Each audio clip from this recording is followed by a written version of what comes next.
नमस्कार. अंबानगरी बातमीपत्रात आपलं मनपूर्वक स्वागत. अमरावती आणि परिसरातील काही ताज्या घटनांसह मी विवेक. बातमीपत्रात प्रारंभी एक नजर ठळक बातम्यांवर.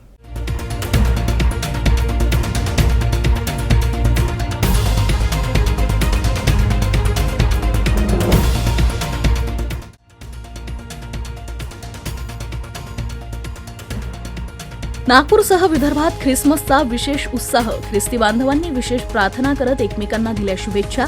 चर्चमध्ये करण्यात आली आकर्षक सजावट.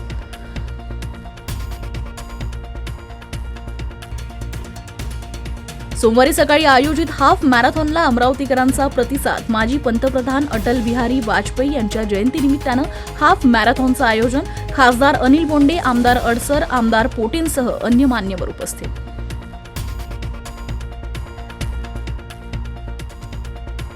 आणि अमरावती जिल्ह्यात तब्बल 8 महिन्यानंतर एका कोरोनाग्रस्ताची नोंद. 21 वर्षीय तरुणाचा वैद्यकीय अहवाल आला पॉझिटिव्ह. जिल्ह्यात 5 मे 2023 नंतर पहिल्या कोरोना संक्रमिताची नोंद.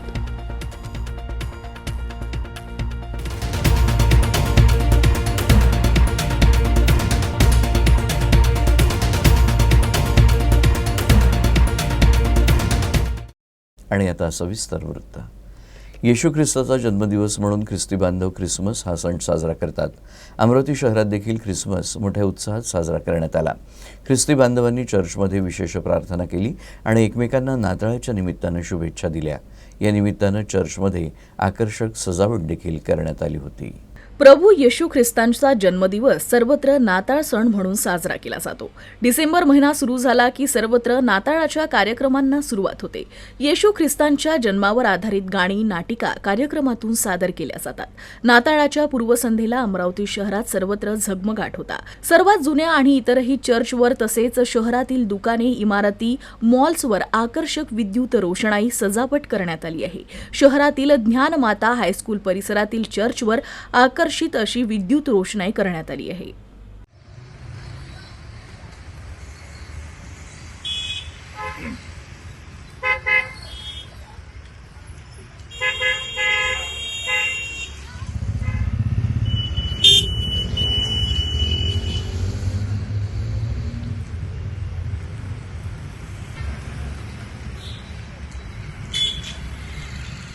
येशू ख्रिस्ताचा जन्मदिवस म्हणून ख्रिस्ती बांधव ख्रिसमस सण साजरा करतात. नागपुरात देखील ख्रिसमस मोठ्या उत्साहात साजरा करण्यात आला.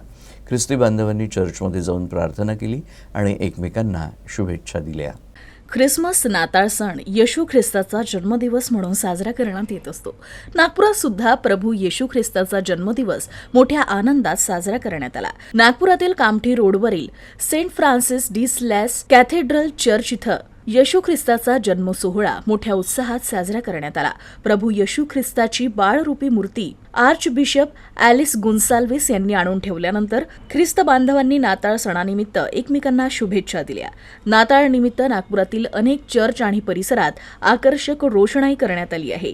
यावेळी अनेकांनी सांता क्लॉसची वेशभूषा देखील धारण केली होती. मोठा उत्साह पाहायला मिळाला.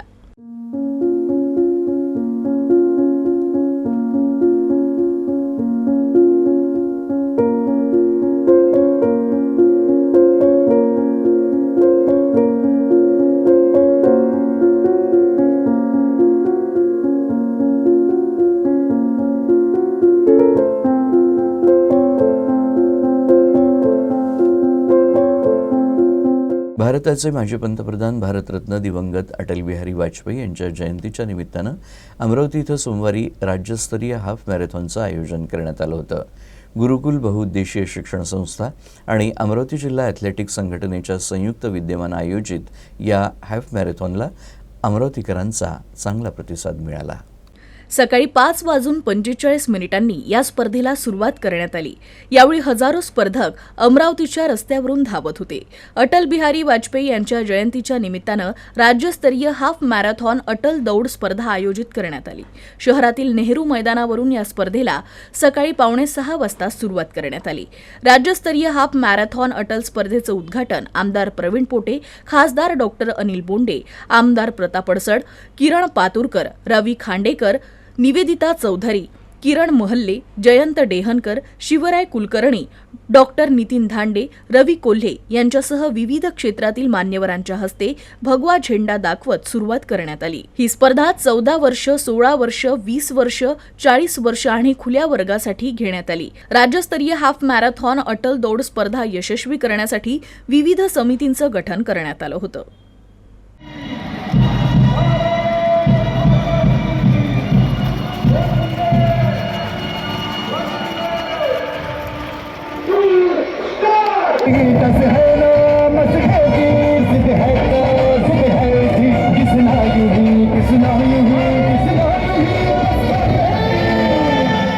आज अटलजींच्या जयंतीच्या निमित्ताने हाफ मॅरेथॉन राज्यस्तरीय आम्ही आयोजित केली होती. प्रचंड प्रतिसाद मिळाला. सगळ्या जात, धर्म, पंथ, वय, दिव्यांग, ज्येष्ठ नागरिक, अतिशय छोटा बालक, सहकुटुंब, आई वडील, आजी आजोबा असे सगळे लोक या मॅरेथॉनमध्ये धावले आहेत. मला अतिशय आनंद होतो आहे की माननीय स्वर्गीय अटलजींचे विचार घेऊन आम्ही काम करतो आहे आणि आम्ही जनतेला एक मेसेज देऊ इच्छितो की कुठल्याही पराभवाने खचून न जाता आपण सतत कार्यरत राहावं. अटलजी तसेच कार्यरत होते, एकदा प्रधानमंत्री झाले आणि तो आदर्श घेऊन काम करावं. दररोज सकाळी व्यायाम करावा, धावावं, जेणेकरून शरीर तंदुरुस्त राहील आणि तंदुरुस्त शरीरामध्येच एक चांगलं मन वास करत असते आणि म्हणून तो मेसेज आम्ही या अमरावतीकर जनतेला दिलेला आहे. अमरावती जिल्ह्यात तब्बल 8 महिन्यानंतर एका कोरोनाग्रस्ताची नोंद झाली आहे. 21 वर्षीय तरुण इथल्या सुपर स्पेशालिटी रुग्णालयात दाखल झाला होता. त्याचा वैद्यकीय अहवाल पॉझिटिव्ह आल्यानं खळबळ उडाली आहे. जिल्ह्यात 5 मे 2023 नंतर पहिल्या कोरोना संक्रमिताची नोंद झाली आहे. अचलपूर तालुक्यातील धामणगाव गडी तालुक्यातील हा रुग्ण आहे. अन्य आजारासाठी तो सुपर स्पेशालिटी रुग्णालयात दाखल झाला होता. संक्रमित झाल्यानंतर त्याला जिल्हा सामान्य रुग्णालयात कोरोना रुग्णांसाठी असलेल्या 10 नंबरच्या वार्डात उपचारार्थ ठेवण्यात आला आहे. त्याच्या प्रवासाची पार्श्वभूमी नसली तरी त्यांच्या संपर्कातील लोकांचे नमुने घेण्यात येणार आहे. त्याला कोरोनाची फारसी लक्षणे नसल्याची माहिती आरोग्य विभागानं दिली आहे. जिल्ह्यातील आरोग्य यंत्रणेमार्फत 9 नमुने तेथील लॅबमध्ये तपासणीसाठी पाठवण्यात आले आहे. यामध्ये एक कोरोना पॉझिटिव्ह नोंदविला आहे. हे नमुने आता जिनोम सिक्वेन्सिंगसाठी पुणे येथील लॅबमध्ये पाठवण्यात आले आहे. त्यानंतर हा कोणता व्हेरियंट आहे याची माहिती मिळेल. सध्या दमा, श्वसनाचा आणि इतर आजार असलेल्या रुग्णांचे नमुने तपासणीसाठी वाढवण्यात आले आहे. नागरिकांनी गर्दीच्या ठिकाणी खबरदारी घेण्याचं आवाहन जिल्हा शल्य चिकित्सक यांनी केलं आहे. सध्यास्थितीत राज्यामध्ये काही कोरोनाचे पेशंट सापडलेले आहेत. त्याच्यामध्ये नवीन व्हेरियंटचे काही पेशंट आहेत आपल्याकडं. तर आपल्या जिल्ह्यामध्ये अजून तसं नवीन व्हेरियंट सापडलेलं नाही आहे. एक पेशंट मागच्या 2 दिवसापूर्वी पॉझिटिव्ह आला होता. तर त्याचा आपण जिनोम टायपिंगसाठी आपल्या पुण्याला सॅम्पल पाठवलेलं आहे. ते 5 ते 6 दिवसामध्ये त्याचा रिपोर्ट येईल. आणि सद्यस्थितीत आपण काही पेशंटची आता तपासणी थोडी वाढवलेली आहे. जे की जास्त सिरियस आहेत, वयोवृद्ध लोक आहेत, ज्यांना श्वसनाचे जास्त त्रास आहेत, त्या लोकांमध्ये आपण आता टेस्टिंग वाढवलेली आहे. दररोज आपण एक 8 ते 10 सॅम्पल आपण घेत आहोत पेशंटच्या सिव्हिरिटीनुसार. लोकांना आव्हान एवढंच आहे की थोडंसं गर्दी टाळा आणि स्वतःच्या थोडीशी तब्येतीची काळजी घ्या. जास्त काळ खोकला असेल आणि खोकल्यासोबत जास्तीचे लक्षणं असतील तर मात्र ताबडतोब आपण मार्गदर्शन घ्यायचं. जिल्ह्यात एकच पेशंट आहे. तोही स्टेबल पेशंट आहे. तो पेशंट स्टेबल आहे. अमरावती शहराजवळील हनुमानगडी इथं 16 ते 20 डिसेंबर दरम्यान पंडित प्रदीप मिश्रा यांची शिवमहापुराण कथा पार पडली. त्यासाठी दररोज सरासरी 10 ते 15 हजार भाविकांनी एसटीनं प्रवास केला. या 6 दिवसांमध्ये एसटीच्या माध्यमातून 71,000 प्रवाशांनी प्रवास केला. त्यामुळे महामंडळाला 6 दिवसात 32,37,000 उत्पन्न मिळालं. 16 ते 20 डिसेंबर दरम्यान शिवमहापुराण कथेकरिता अमरावतीसह अन्य जिल्ह्यातून भक्त एसटीनं अमरावतीत येत होते. शिवमहापुराण कथेकरिता भक्तांच्या सुविधेकरिता एसटी महामंडळानं 45 एसटी बसेसची व्यवस्था केली. 6 दिवस महामंडळाच्या एसटीनं 1,252 फेऱ्यांमधून 54,225 किलोमीटरचा प्रवास केला.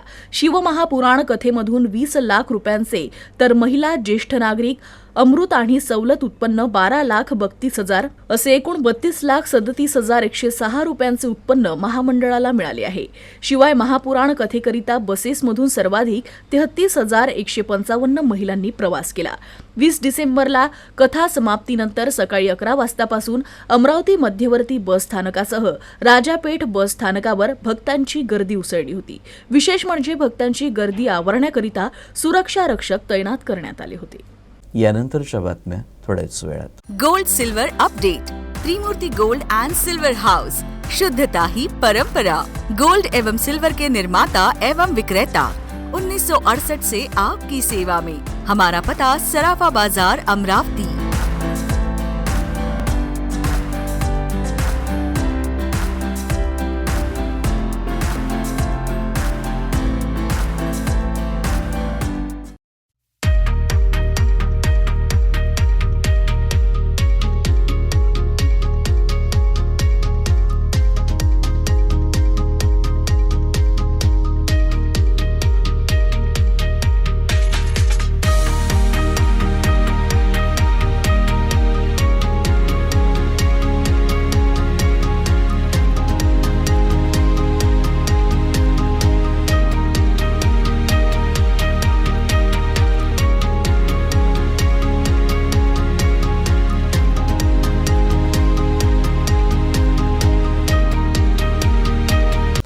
विश्रांतीनंतर बातमीपत्राच्या या भागात आपलं पुन्हा एकदा स्वागत.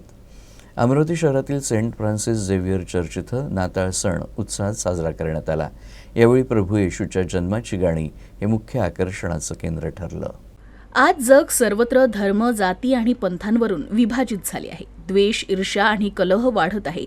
अशा स्थितीत जगाला प्रभू येशूंच्या शांती आणि प्रेमाची खऱ्या अर्थानं गरज आहे. येशूंच्या विचारांचं आचरण केल्यास निश्चितच पृथ्वी तलावर प्रेम, सुख, शांती नांदू शकते. त्या काळात जगात सगळीकडे हाहाकार माजल्यामुळे प्रभू येशूंनी जन्म घेतला होता. दुर्दैवानं आजही तीच परिस्थिती आहे. भगवान येशू धर्म संस्थापक नव्हते किंवा एका धर्मापुरते मर्यादित नव्हते. जगाला प्रेम, शांती आणि अहिंसेचा संदेश देण्यासाठी त्यांचा जन्म झाला होता. त्यांचा हा महान संदेश युगानुयुगे टिकणार आहे. आज संपूर्ण जगात सगळीकडे कलह, द्वेष आणि भांडणतंटे सुरू आहे. अशा प्रसंगी शांती आणि समेट हा प्रभू येशूंचा संदेश खूप महत्त्वाचा आहे. देव आणि मानव यांच्यातील दुरावलेले संबंध पुन्हा जुळावे यासाठी येशूनं जन्म घेतला होता. जेव्हा समेट घडेल तेव्हाच लोक एकमेकांवर प्रेम करू लागतील आणि आपोआपच जगात शांती, प्रेम, आनंद आणि प्रीती नांदेल. याशिवाय आज प्रभू येशूंचे विचार आणि शिकवण लहान मुलांमध्ये रुजवण्याची आवश्यकता आहे. तसेच भारतभर, जगभर सुजाण नागरिक घडू शकतील. आज देशात नाताळाचा सण आनंदोत्सवात साजरा होत आहे. हा सण फक्त ख्रिस्ती बांधवच नाही तर जगभरात सर्वच जण उत्साहात साजरा करतात. नाताळ किंवा ख्रिसमस हा एक प्रमुख ख्रिस्ती सण असून तो दरवर्षी मुख्यत्वे 25 डिसेंबर या दिवशी येशू ख्रिस्त यांचा जन्मदिवस म्हणून साजरा केला जातो. भगवान येशू यांनी आपल्या सर्वांना उन्नतीचा मार्ग दाखवला. भगवान येशू यांच्या जन्माचं औचित्य साधून चर्चमध्ये प्रार्थना करण्यात येत आहे. ख्रिस्ती बांधव या विशेष उपासनेसाठी आवर्जून उपस्थित राहत आहे. कुटुंबाचा आपण सण साजरा करणार आहोत आणि तो रविवार सुद्धा आहे. आणि येणाऱ्या रविवारी फक्त एक मिसा आपल्या चर्चमध्ये राहणार आहे. 7 वाजता ते इंग्रजी मिसा ते कॅन्सल करण्यात आलेली आहे. एकच मिसा आहे 9 वाजता. आणि या येणाऱ्या शुक्रवारी युक्रिस्तीय आराधना सायंकाळी ते राहणार नाही. आणि सौर्य आपल्या चर्चमध्ये थँक्सगिव्हिंग प्रेयर सर्व्हिस.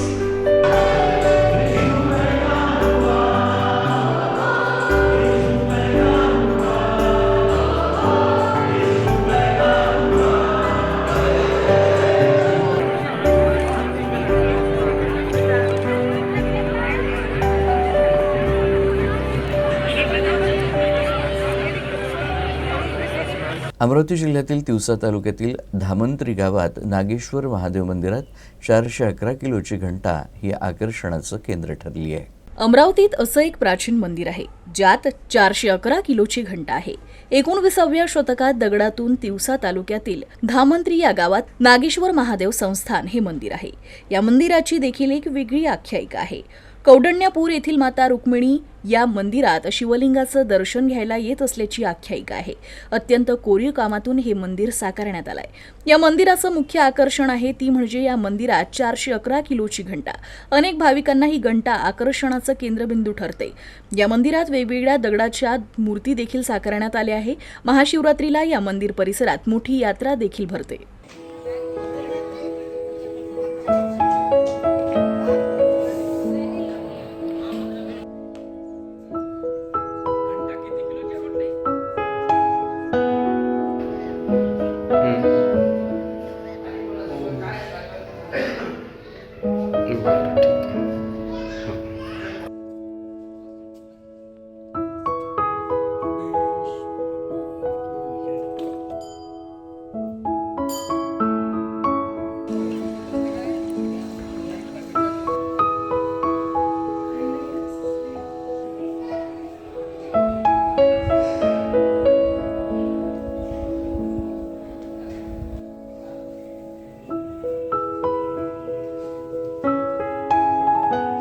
अमरावती शहरात निहाल पांडे यांची निष्ठा यात्रा दाखल झाली आहे.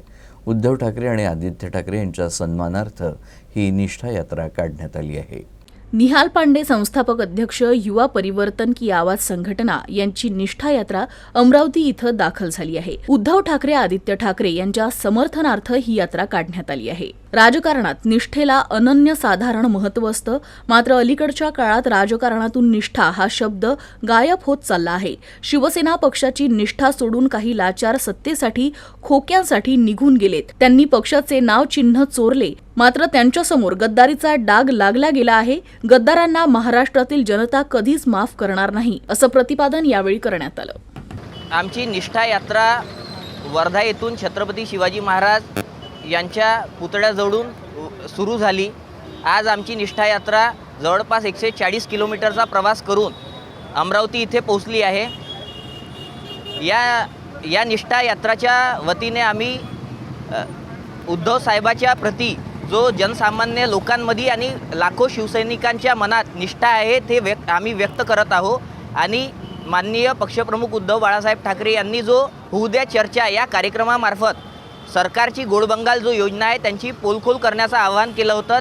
त्याची जनजागृती आम्ही होऊ द्या चर्चा कार्यक्रमाच्या मार्फत गावागावात करत आहोत. वाढती महंगाई, पेट्रोल डिझेलचे दर वाढले आहे याचा निषेध आम्ही सायकल चालवून करत आहोत. सोबतच जो बेरोजगारी महाराष्ट्रात वाढत आहे, महाराष्ट्राचे जो उद्योग आहे, प्रकल्प आहेत, हे गुजरातच्या घशात हे खोके सरकार पडून नेत आहे, जाऊ देत आहे. त्याचा निषेध आम्ही इथं करत आहोत. आणि समृद्धी महामार्गावर जो अपघात झाला होता त्याच्यात आमच्या वर्धा जिल्ह्याचेही 14 लोक मृत्युमुखी गेले. त्यांची जेव्हा अंतिम विधी बुलढाणा इथे होत होती त्या वेळेला त्या क्षणाला हे खोके सरकार, एकनाथ शिंदे, देवेंद्र फडणवीस आणि अजित पवार यांचं सरकार हे मुंबईच्या राजभवनामध्ये सरकार स्थापन करत होते, मंत्रिपदाची शपथ घेत होते, पेढे वाटत होते. हा प्रकार महाराष्ट्र कधीही विसरू शकत नाही. म्हणून परत महाराष्ट्राचे मुख्यमंत्री, जनतेच्या मनातले मुख्यमंत्री हे उद्धव बाळासाहेब ठाकरे पुन्हा झाले पाहिजेत. आणि असे संवेदनशील मुख्यमंत्री उद्धव साहेब हे महाराष्ट्राला लाभले पाहिजे, ज्याच्यामुळे शेतकरी, बेरोजगार, कष्टकरी सर्वांचा भला होणार. अजून महाराष्ट्राला एक विकासाचा आणि विश्वासाचा दिशा भेटणार. धन्यवाद. जय हिंद, जय महाराष्ट्र. अमरावती जिल्ह्यातील दर्यापूर इथं एका पेट्रोल पंपाच्या स्थापनेसाठी वृक्षांना विकास कामांच्या नावाखाली तोडण्यात येणार होतं. मात्र वृक्षप्रेमी सभापती सुनील पाटील गावंडे यांनी या वृक्षांचं स्थलांतरण करून त्यांना जीवनदान दिलं. दर्यापूर कृषी उत्पन्न बाजार समितीनं गेल्या 2 वर्षापूर्वी पेट्रोल पंप अकोट मार्गावर समितीच्या समोरच सुरू करण्यात आला. यावेळेस त्या ठिकाणी पेट्रोल पंप संबंधित अधिकाऱ्यांच्या सूचनेनुसार सर्वत्र विविध जातीची वृक्षे लागवड करण्यात आली. ती वृक्ष आज 3 ते 4 वर्षांची झाली आहे. वृक्ष अचानक डेव्हलपमेंट करण्याच्या दृष्टीनं त्या ठिकाणी वृक्ष लावलेले काढून टाकण्यात यावे असे कंपनीचे म्हणणे आहे. मात्र सध्याचे विद्यमान सभापती सुनील पाटील गावंडे यांनी वृक्ष काढून न टाकता त्या झाडांचे दुसऱ्या ठिकाणी स्थलांतरण केले आहे. आपल्या येथे दर्यापूर कृषी उत्पन्न बाजार समितीचा पेट्रोल पंप आहे. तेथे नवीनच आता CNG आणि ग्रीन डिझेल चार्जिंग पॉईंट असे 3 नवीन पॉईंट आपल्या इथं होणार आहे. त्या दृष्टीनं कंपनीकडून सांगण्यात आलं की बा ही जी झाडं आहेत ही झाडं आपल्याला काढावं लागतात. आम्ही प्रयत्न केला तो वाचवायचा, पण नाही, त्यांनी ते म्हणजे काहीतरी त्यांच्या नियमामध्ये बसत नव्हतं. अशातच मला त्यांचा फोन आला आणि फोन आल्याबरोबरच आम्ही तिथं पोहोचलो. आम्ही एका रितेशची अंत्यविधी चालू होती, त्या विधी चालू असतानाच फोन आला आणि आम्ही सर्व, मी आणि माझे संचालक मंडळ तिथं पोहोचलो. आणि पोचल्याबरोबर ती एवढी मोठी झाडं पाहून थोडंसं वाटलं की आपण हा एक प्रयत्न केला पाहिजे. अशातच आम्ही वेळेवर विदेशातली टेक्नॉलॉजी मी यूट्यूबवर पाहिली होती, तर ते तर आपल्या इथं काही मशिनऱ्या नव्हत्या, परंतु मग आम्ही एक JCB बोलावली वेळेवर आणि कामाला सुरुवात केली. भीती अशी वाटत होती की आपण हा प्रयोग केला, पण उद्या झाडं वाढली तर पब्लिकमध्ये लोक हसतील, पण प्रयत्न करायला हरकत नाही असं माझ्या संचालक मंडळांनी मला त्याला पाठबळ दिलं. तेथे आम्ही राजू शेठ राठी, साहेबरावजी बदे, प्रभाकररावजी तराळ, आसिफभाई आणि राजू पाटील वडाळ असं सर्व संचालक मंडळ होतो. आणि मग तसंच आम्ही प्रयत्न चालू केला. सतत 1 वाजतापासून तर 5 वाजेपर्यंत आम्ही घरी न जाता ती झाडं लावली. आज सर्व आमच्या प्रयत्नाला यश आल्यासारखं दिसून येत आहे. आज ती झाडं जवळपास लागल्यासारखी झाली, हिरवी झाली. शेवटी पुन्हा एकदा ठळक बातम्या.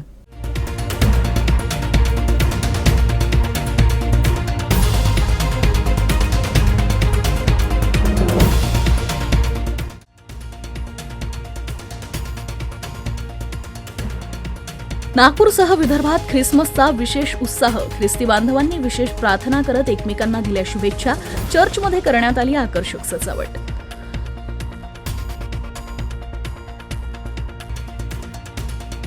सोमवारी सकाळी आयोजित हाफ मॅरेथॉनला अमरावतीकरांचा प्रतिसाद. माजी पंतप्रधान अटल बिहारी वाजपेयी यांच्या जयंतीनिमित्तानं हाफ मॅरेथॉनचं आयोजन. खासदार अनिल बोंडे, आमदार अडसर, आमदार पोटेंसह अन्य मान्यवर उपस्थित.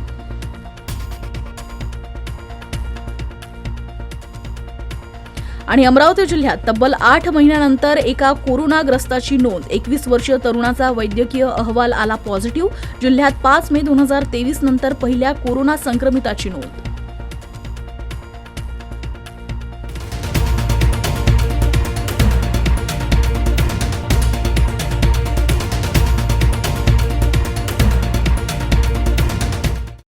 याबरोबरच हे बातमीपत्र संपलं. पुन्हा भेटूया पुढच्या बातमीपत्रात. तोपर्यंत नमस्कार.